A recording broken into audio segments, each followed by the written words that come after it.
వికారాబాద్ జిల్లా పరిగిలోని విజేత హాస్పిటల్ దగ్గర ఉద్రిక్తత చోటు చేసుకుంది. కాలాపూర్ తండాకు చెందిన గర్భిణి నందినికి చెప్పకుండానే డాక్టర్లు అబార్షన్ చేశారంటూ ఆమె అత్తింటి వారు ఆందోళన చేపట్టారు.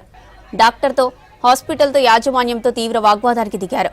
అబార్షన్ చేసి 5 నెలల కవలలను తొలగించారని ఆగ్రహం వ్యక్తం చేశారు.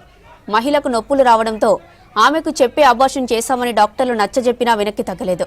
అధికారులు తమకు న్యాయం చేయాలని డిమాండ్ చేశారు. మరోవైపు నందిని భర్త 10 రోజుల క్రితం చనిపోయాడని, అందుకే తమకు చెప్పకుండా ఆమె పుట్టింటి వారే అబార్షన్ చేయించారని మహిళ భర్త కుటుంబ సభ్యులు ఆరోపిస్తున్నారు.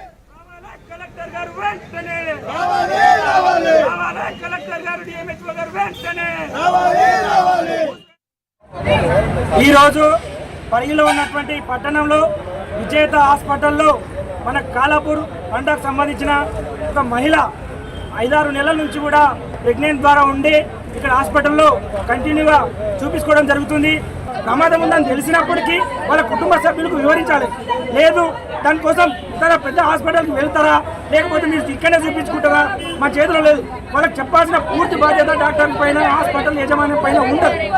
వారికి ఏరికి చెప్పకుండా కూడా వాళ్ళకి ఇంజెక్షన్స్ ఇచ్చి అనేక రకాలుగా వాళ్ళకి సమాచారం తెలియకుండా తెలియని వాళ్ళకు ఇంజెక్షన్ల ద్వారా ఇచ్చి ఇప్పుడు 5 నెలల లోపల ఆ బిడ్డకు జన్మనిచ్చి సర్జరీ చేసినామని చెప్తారు. సర్జరీ ద్వారా 6 నెలలు అవుతుంది. 6 నెలల లోపల ఇప్పుడు 2 కవల బిడ్డలు బాబు పుట్టి ఈరోజు చనిపోవడం జరిగింది హాస్పిటల్లో. అంటే ఏమి జరుగుతుందో ఒక డాక్టర్గా వాళ్ళు చెప్తున్నటువంటి మాటలు, చేసినటువంటి అక్కడ వైద్యానికి ఏమాత్రం కూడా పొంతన లేదు. మేము ఏం చెప్తున్నాము, ఇక్కడ ఉన్నటువంటి బిడ్డల ప్రాణాలు కోల్పోవడానికి డాక్టర్ యజమాన్యం కారణము. తక్షణమే ఉన్నతాధికారులు, కలెక్టర్ కానీ, డిఎంహెచ్ఓ కానీ హాస్పిటల్ పైన చర్యలు తీసుకోవాలి, వారిపైన ఎంక్వైరీ చేయించాలి.